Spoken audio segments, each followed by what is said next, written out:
from the NR Hour Sports Show. This is episode 749. I'm joined by special guest Jennie Brunson. She's a well-known broadcaster. You find her on SportsCenter, ESPN. She worked for SportsCenter, but now she currently works for Pac-12 Network. She got to cover the March. She covers March Madness, college basketball, women and men's side. So I'm really looking forward to this interview, and thank you again for coming on the show, Jennie.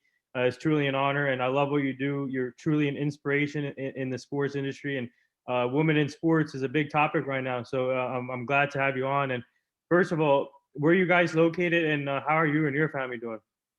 Thanks for asking. We're really good. I hope the same goes for you and yours. We're in Phoenix, Arizona. My husband, Steve Berthiaume, is the television play-by-play voice for the Arizona Diamondbacks. That's why we left ESPN after 13 years to move west, because he got his dream job. And I've been able to cobble together a few assignments myself to stay busy in the broadcasting industry. Wow. Yeah. So I want to start off with your childhood. And while growing up, when did you realize that you wanted to be involved in sports, especially as a broadcaster? And who was that one person that you looked up to in the sports industry as a role model? Well, the first person I saw who looked at like me talking about sports on TV was Jane Kennedy, way back in the day when I was just in pigtails, and my dad and his friends were gathered in the rec room watching football on Sundays. I was the designated beverage girl. My mom would make me walk down the stairs with a tray of snacks and drinks, and those guys were having so much fun, hooping and hollering and screaming at the TV, and I just wanted in on that. So this is how old I am. I grabbed the encyclopedia and I learned the rules of football. So the next Sunday when I came down to serve the drinks and the snacks, I said, "Whoa, that was not a hold. What was that referee thinking?" And my dad just looked at me like, "Cool, my daughter gets it." And I was in. Then I was no longer serving the snacks and the drinks. I was in the club, and it was awesome. And from there, my love of sports and hanging with my pops just grew and grew. And then a few years later, I saw another woman who looked like me on TV talking about sports, Robin Roberts, and that just sealed the deal. I just thought, all right, I know exactly what I want to do for the rest of my life, talk about sports on TV. Oh, that's amazing. Did you ever get to meet Robin Roberts in person? It was funny. When I first started at ESPN in September of 1999, Robin Roberts was just beginning to make the transition to ABC News.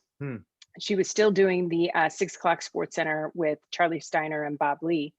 And I was so nervous to meet her because, she's everything. And of course, she's awesome and super kind and super sweet. But I swear to this day, I think I introduced myself as, "Hi, I'm Robin Roberts. It's really great to meet you," because I was so nervous. But she's amazing and a champion for everybody in sport, particularly women. And I love the fact that I can say that for a minute, I worked in the same space as she did. Yeah, and obviously she's been through a lot, and she with cancer, and she overcame it, and she's a strong woman too. So I want to ask you though, I'm just curious. Obviously, you guys didn't have all these platforms back in the day, but for you, while you were working on your craft, what did you utilize just to help yourself get into this business? For example, like, did you write a lot of like articles, or what did you do just to get into this business, like back in the day when you guys didn't have all this technology? Oh, it was writing. Write till your arm falls off. Journal. There are so many things that I have written down of memories where I notice my colleagues who are 20 years younger than I am have the Instagram photos. They have a catalog of photos of what they did. But beyond the photo, how are we tracking the memory? So I'm a big proponent of journaling, of writing it down, and that just grows your craft. Once you are comfortable writing what happens to you, you're way more than comfortable talking about what happens. So what are the key things that you learned in high school and college to be where you're at right now? To outwork everybody around me. Strong work ethic that comes from my father. He is a former Army Ranger. He had to retire in the military because he was severely injured in Vietnam, even though Wow. He tried to petition to stay in the Army because he loved it so much. He's kind of a whack job, but I really learned my work ethic from him. And once he left the military, he opened his own business, Brunson's Market and Deli, in Tacoma, Washington. And I worked there as soon as I could see over the counter, ringing up customers and making sandwiches and whatnot. And we worked on till dusk, and we worked holidays. So it was a great baseline for me to understand what it's like to work in sports, because you have to work on the holidays and you don't get weekends off and all of that. And it's all about the grind. So work ethic, number one, you want to outwork everybody around you. First one in the door, last one to leave. Very much like, your sports idols, LeBron James, Kobe Bryant always talked about that. As soon as he would arrive on a road trip, he would find a gym and get shots up before he would do anything else. So I think work ethic is number one. And then just stay true to what you want to do. When I first started in broadcasting at KHQ in Spokane, Washington, my first job in television, I didn't start in sports. I started out as a sports intern, was hired off of my internship after 6 weeks because the weekend weather guy got hired away to Portland, Oregon. So my advice is just get on TV or get into your medium. If it's not specifically what you want to do, that's okay, because the reps matter. So I started in weather, and that was fine. Now, hindsight being 2020, I probably should have stayed in weather, because it's the only job where you can be wrong all the time and keep your job. But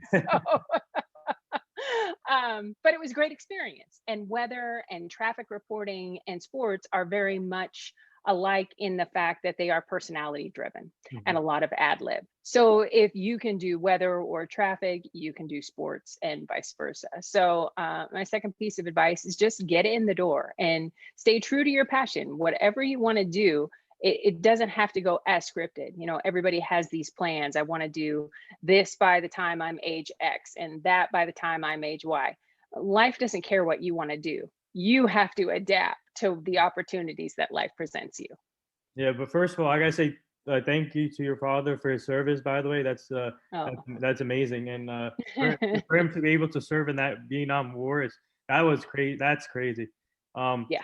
But now I want to ask you. Obviously, in high school and college, did you get to cover games in high school and college just to get your feet wet into the industry? Yeah, I did public address announcing for football and basketball when I wasn't playing sports. And then I got bit by the cheerleading bug too. So I was a cheerleader as well.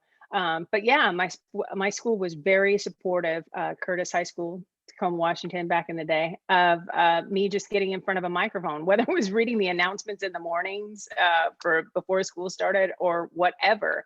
They were great. Now high schools have complete audio visual hookups, and they do their own newscasts and the whole deal. I was from the dinosaur ages where we just operated with microphones basically. But yeah, everybody was very supportive about, sure, if you want to do the public address announcing, go for it. And I did. So that was awesome. I got a taste of it, and I knew that's what I wanted to continue to pursue. And then I matriculated at Washington State University, best school in my opinion, for me and for anybody interested in going into broadcasting, be it sports or news, weather, what have you. It's the Murrow College School of Communication, and it was ideal for me. It laid the perfect foundation. It put me in a position to succeed, and I owe that university everything that I have become today. So I want to take me back to the process when ESPN Sports Center gave you the first opportunity to officially start your career, and how grateful are you that they gave you the opportunity to start your career? I will always be grateful to ESPN for two reasons. One, for taking a chance on me and giving me a job in September of '99, and I was there for 13 years. And two, probably most importantly, I met my husband there. So that was a total win. Wow. We were situated alphabetically in our cubicles, Berthium and Brunson, and he started a few months after me. So I always had seniority on him, and I always had more pay than he did because I started first. So that was kind of cool. But yeah, ESPN was amazing. And it was my dream from the time I was in high school. So the fact that when I went to Washington State University, they took me seriously and said, yes, if that's what you want to do, we'll help you get there. First and foremost, that was awesome.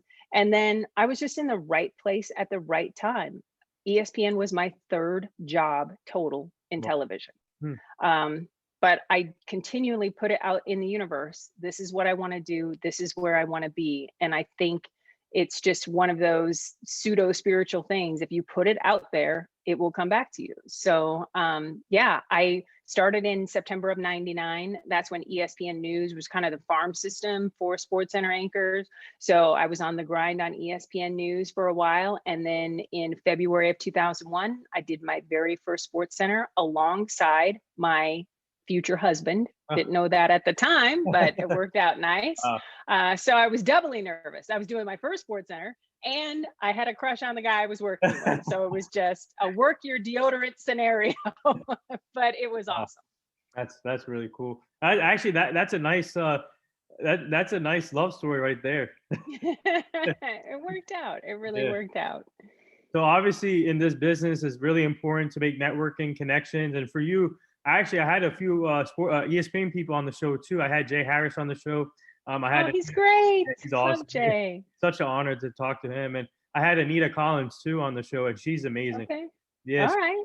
So what's it like for you just to when you were there, make those connections, work with them, and seeing them succeed at a high level? And obviously, you have a lot of connections when you at ESPN. So how grateful are you to have those connections still keep it when you're in a different field? I mean, different area now.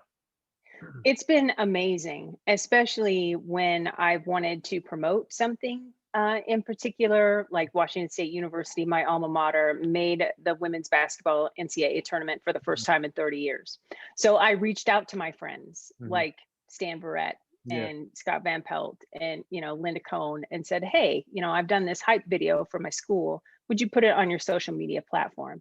And everybody was so gracious, and they did. Those kind of things where if there's anything I can do for them or they can do for me, vice versa, that's really, really cool that we still have that connectivity. I love Neil Everett to death. He was in my wedding. I wish he was on social media, but he's not, but that's okay.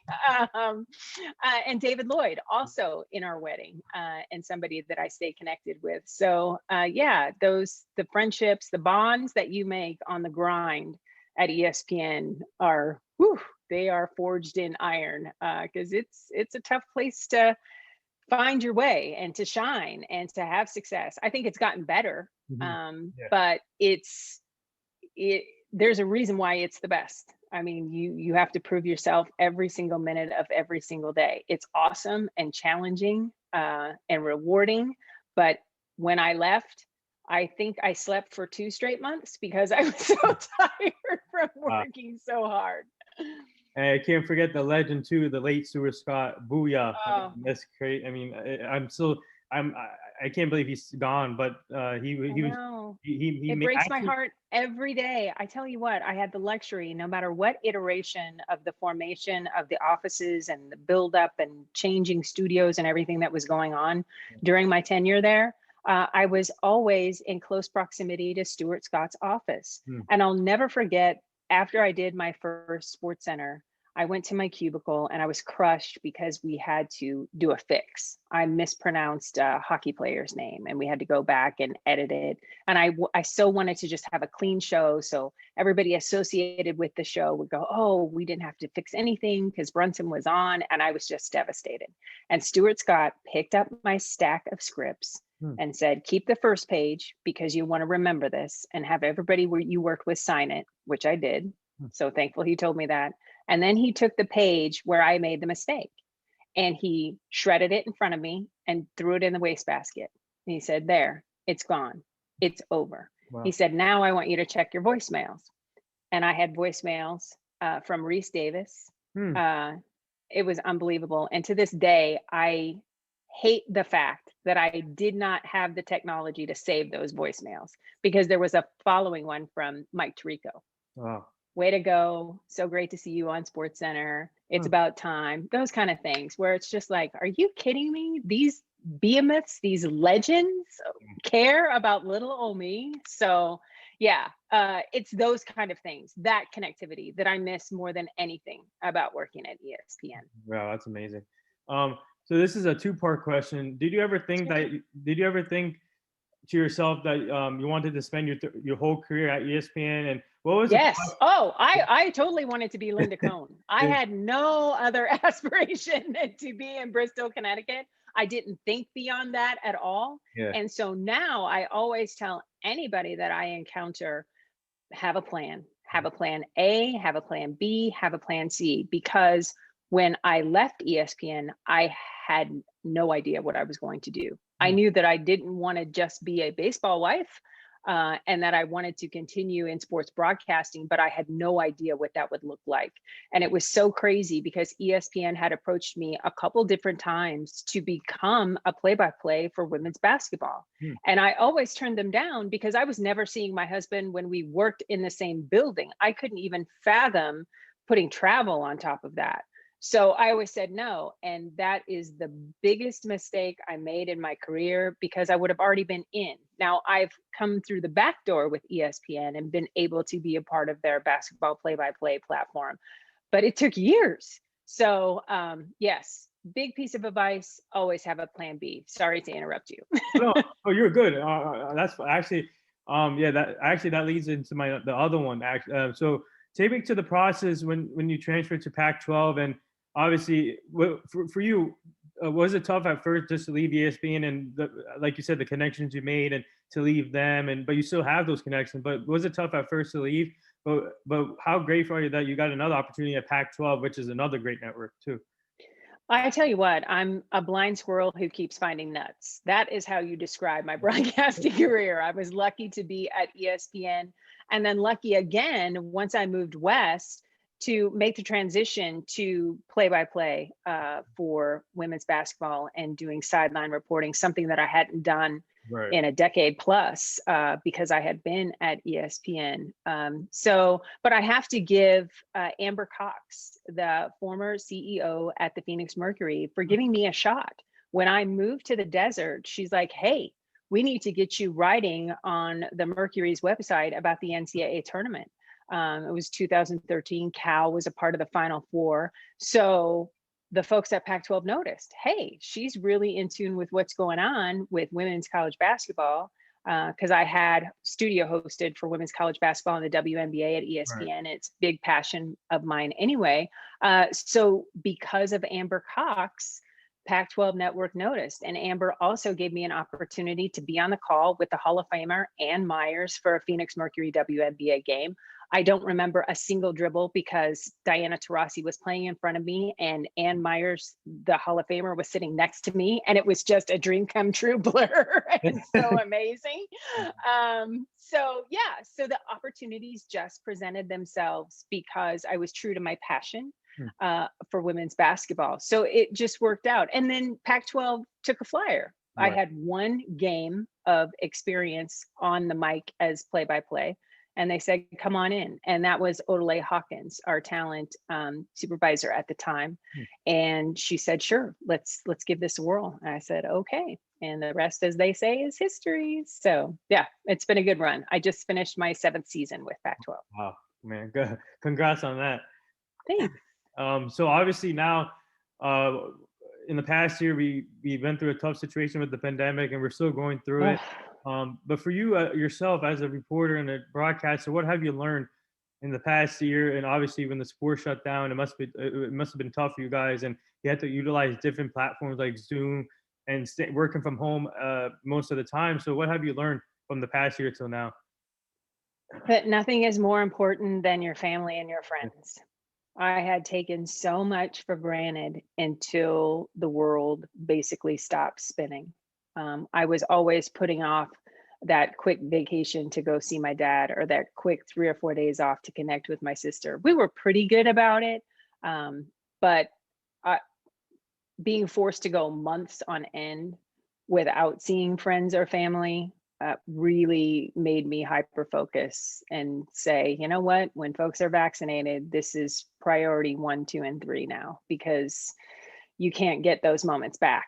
You just can't. And so many people have suffered so much loss. I was reading the other day, for one COVID death, 9 people are affected, as you know, a family member loss, that type of thing, or loss of a friend. Wow. So, the numbers are staggering. And your health, you have to have your health. So health and family, all of that became a priority. I also found out that my husband and I still enjoy each other's company because we didn't kill each other during lockdown. So that was good. And it was the most time that we got to spend together since our honeymoon. Wow. And that's going on almost 15 years ago. So that was, in the midst of a curse, a blessing, because we just don't get to spend that kind of time together. And we spoiled our dog, Jon Snow Rotten. So that was amazing. And then just adjusting, figuring out how to work my computer and what is Zoom and all of that fun stuff, where you're technologically advanced and it's like the back of your hand. I'm a dinosaur and I'm going, okay, how do I unmute myself to talk and those kind of things? But I tell you what, it's made me appreciate the fact that when I was at ESPN, they actually had us take courses on how to interview and what kind of questions to ask.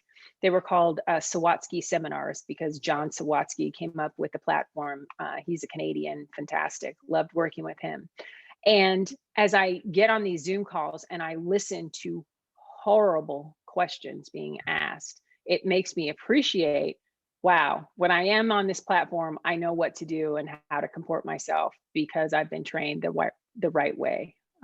If I hear somebody say, talk about, my head wants to explode. It's so lazy.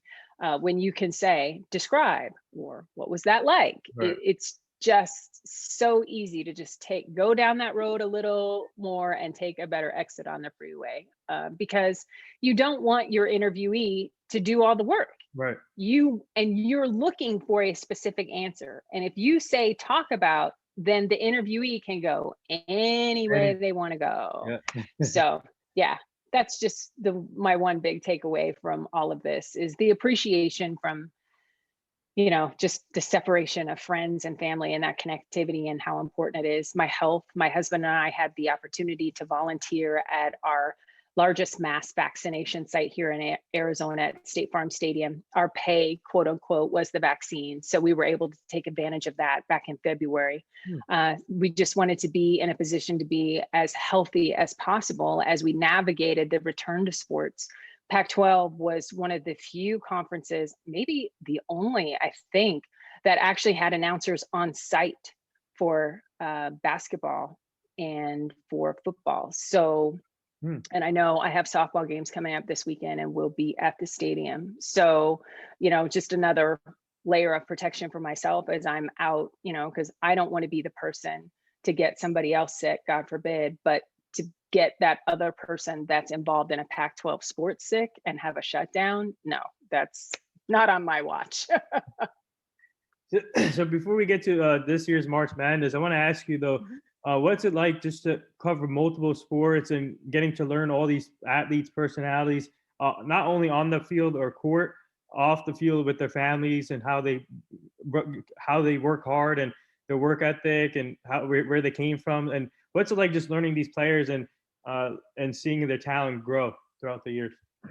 I think it's amazing. I think that's the best part of our job is the fact that we are recorders of history and storytellers. And I wouldn't trade that for anything in the world. Getting to know the student athletes, getting to know their parents, getting to know the coaches, the sports information directors, the athletic directors, just everybody associated with college athletics has such a passion for excellence, particularly in the Pac-12. And it's so amazing to see firsthand and have a front row seat for. It's why I get out of bed in the morning, right? You wake up in the middle of the night and go, what's my why? Well, that's my why. I love it because there are so many fascinating stories to tell and they're endless. And I'm very fortunate in the fact that because of my husband's baseball schedule, I don't do a lot with Pac-12 Network. Right. I'm very hyper specific. I like to cover college football, basketball, men's and women's, and softball. And that's it. A lot of my colleagues are on the grind year round, but if I do more than that, then I run into a situation where I might not see my husband over the summer. And he took this job in part, it's his dream job, but also so that we could have better work-life balance. So if I started working a lot, then that would just go away, and that wouldn't be good for either of us. So I'm fortunate in the fact that I get to pick and choose. And because of that, I get to be hyper focused on the stories and the athletes and the sports themselves. Like just this morning, I'm walking my dog and I'm listening to Beth Mowins on the Seventh Inning podcast because I want to know nationally what's going on in softball before I have a big top 15 matchup between Arizona and Arizona State this weekend. So yeah, it allows me to stay hyper focused, and I like that. I mean, obviously, it's your husband is busy now, but baseball season started, and Yes. I'm sure he's excited for the Diamondback season. And I think that team it looks great so far, and hopefully they can make a long run. Yeah, that would be nice. When they made the playoffs in 2017, it was unbelievable. I mean, I had access to the clubhouse thanks to my husband, so we were in there for the champagne showers and all of that stuff. So yeah, it's a great organization, and my husband is in his 9th season with the team, and he works for the team instead of the regional sports network, which is a little unique as well. So he is a Diamondback. We are a Diamondback family, and even though I grew up in the Seattle area and I love my Mariners, they're my AL team for sure. We are all go D-backs here in the Arizona area. Wow. Yeah. So I want to ask you though, what are your thoughts on this year's March Madness? Obviously, they were in a bubble, and there were some fans there, but mostly families. But what was your thoughts on both men's and women's side? And I want to. There's 2 teams that everybody should be looking out for: UCLA on the men's side and Arizona on the women's side. I think those are two of the Cinderella stories. And for you, but what was your overall thoughts on both sides? Well, as a women's basketball fan and somebody who is on the grind in that conference, and in particular at Arizona, I have done more games at U of A than anywhere else in the conference. And so I've had a front row seat to watch Adia Barnes build that program back. I mean, when I first started doing games down there 7 years ago, I could hear myself echo on the microphone and in the stands that were empty behind me. And she transformed that into a mega site. Now, this of course is pre-COVID, but there were 14,400 fans at McHale to cheer on the Wildcats for their WNIT championship game against Northwestern. It was a Pac-12 record in attendance for women's basketball, and it's just part of the rise of that program. Now, that was 2019, and I tell you what, 2020, Arizona wouldn't have been a surprise had there been a tournament. There just wasn't a tournament because of COVID. And I think what Arizona was able to do here this year was exactly what they probably would have done the year prior, because honestly, their team was better in 20 because there were more offensive weapons. Yep. So it wasn't a surprise to me personally. I thought it was amazing. And Arizona got the breaks it needed. It needed NC State to get upset. Right. That happened. It needed to beat Indiana. That happened. I mean, the things that had to break their way, Texas A&M stumbling happened. You know, it was just a perfect scenario. And then the rest of the country got to learn how special Aari McDonald is. Yeah. Now, it's something that I've known forever, Yep. ever since I saw her play at the University of Washington as a freshman, when she first came on the scene with her full name, Arion, before she shortened it to Aari. Right. She was averaging double digits as a freshman on a team that was Final Four caliber. You know, Kelsey Plum, Osahor, the whole group, everybody was amazing on that crew. And she was still getting playing time as a freshman. So she is a combo guard who could defend and score like nobody's business. So I just love that the nation got to see what I've been talking about for years. Nobody in the Pac-12 has been able to stop Aari McDonald. She has led the league in scoring and steals for 3 straight years. So when it came down to an all Pac-12 final, I was super excited. I was ready to see Stanford win, only because of all the teams that Arizona has played. The one team that kind of held Aari in check, if you will, had been Stanford, particularly in the last 2 years. So that was the only reason why I thought Stanford would have the edge. And they did. They held Aari to a lower shooting percentage. The person who surprised Stanford was Shayna Pellington. The fact that she scored 15 points was, I know Stanford wasn't ready for that, and it almost cost them, but Stanford held on. And then what a beautiful story, because Tara Vanderveer is the first to break the seal since she last won in 1992 to get her third natty. That was always something that I'd been kind of thinking about in the back of my head, because the Pac-12 has sent a half dozen different teams to the Final Four since 2013. And I wanted it to be Tara to be the one, because she has championed the conference forever and a day. And for her to be able to get that third title was unbelievable. Now, when you talk about looking to next year and UCLA men, I agree. I also have my eye on UCLA women. Yeah. Corey Close is working the transfer portal like it Oh is like a ninja. I mean, she's never really been big on transfers before, but this year she is, and watch out. That team is going to be, they lose a lot in Michaela Onyenwere, but they're going to be good. Real good. She actually, coach is coming on the show tomorrow, so I'm really looking forward to Oh, good. Yeah, ask her about that. Because it's a new deal for her. But every day I see an eye-popping signee. There's a freshman out of New York that brings swag, a 5'9" guard that can score at all three levels, and she rebounds the basketball. Yeah, I'm really excited to see what UCLA rolls out. And then UCLA men, I mean, Cronin, hello, he got a contract extension. I hate to see Johnny Juzang leave, but I know he probably will go into the NBA because he's nice. He's a big part of the reason why they went from first four to the Final Four. But it's so great that the Pac-12 was on the map. You know, hats off to Wayne Tinkle getting to his first final. You know, doing the Elite Eight thing. It's just so huge for the Pac-12, and it just lets you know, if the Pac-12 can ever break through in football, watch out. Because so many accolades, so much money came toward the conference from the NCAA for men's basketball. So I'd like to see it happen in football as well. Aren't we tired of talking about Alabama and Clemson? I know. I want to see more. Nice? I want to see. Yeah. I want to see Arizona State come in there. Right. Herm's got it going on. Herm's got it going on. Yeah. Actually, I interviewed one of his players, the running back. His name is Chad. I forgot Chad was on the show last year. He's a running back in Arizona State. Everybody should watch him. He's a good player. But I want to see Arizona State come back on the map. It's be interesting to see what goes on. But I'm loving the way Pac-12 is starting to compete now, and all these teams, a lot more competitive teams out in this field.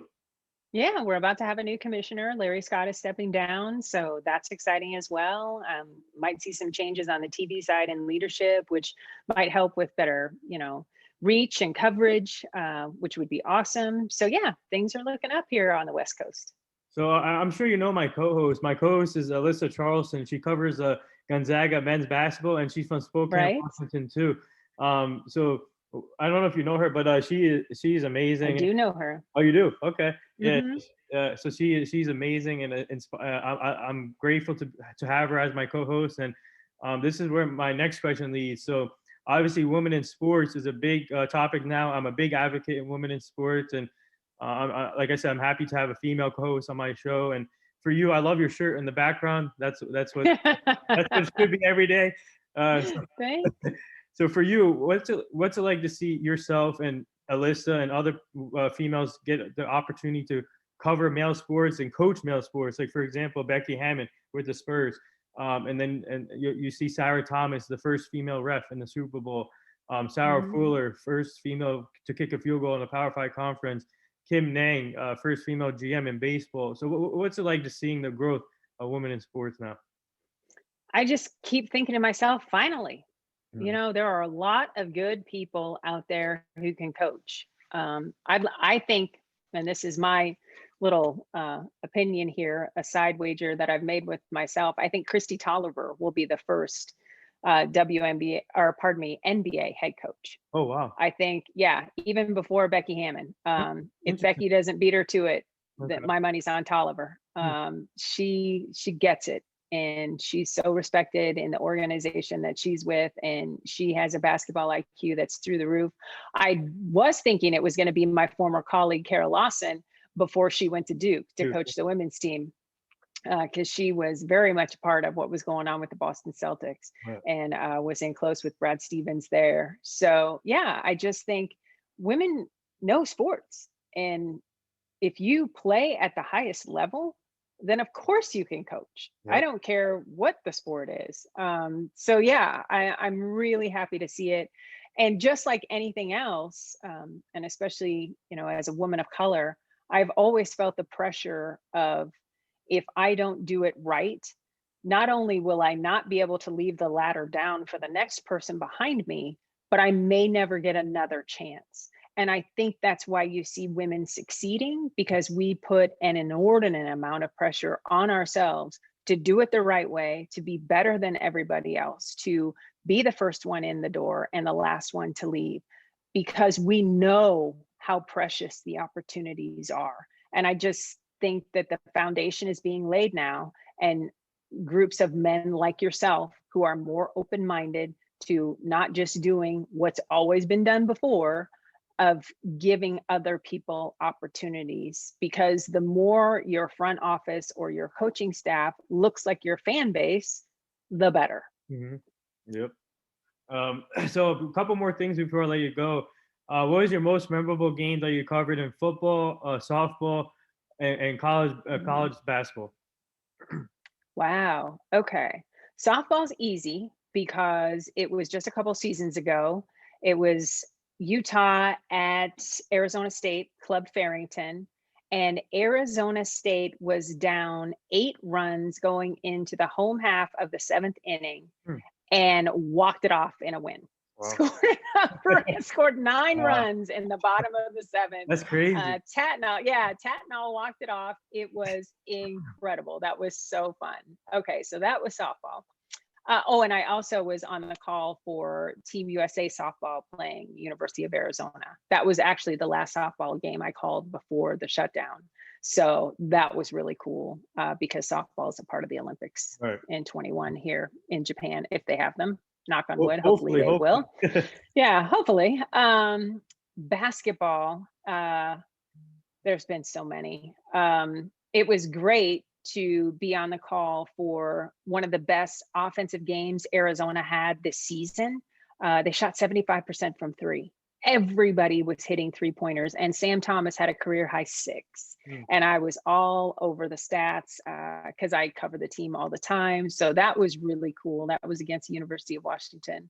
And football, wow. I would have to say, when I got to be a part of Minshew Mania at WSU on the sidelines, it was funny when Gardner Minshew transferred. I was just like, who is this kid? His hands are small. He's small. What are we doing?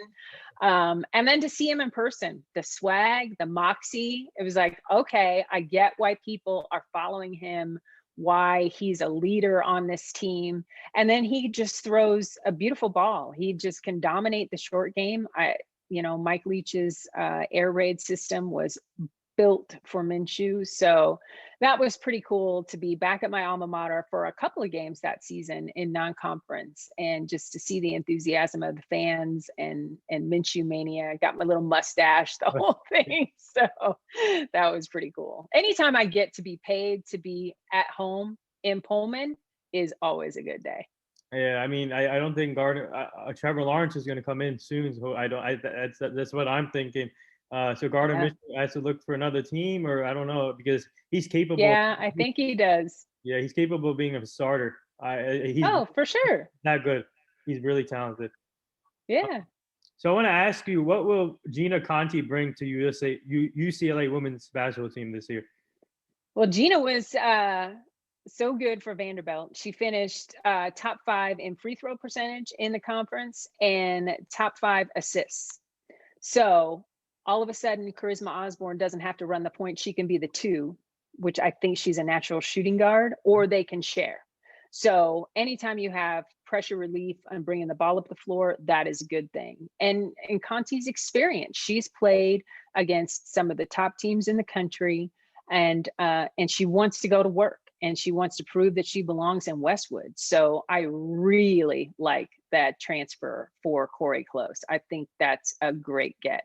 And then all Corey needs to do is get her Australians here in the United States, and that Bruin team will be locked and loaded. Yeah, I'm gonna ask her more about it tomorrow. I can't wait for that one. I'm really looking Yeah. forward to it. So I want to ask you, what has Jennie Finch meant to the game of softball?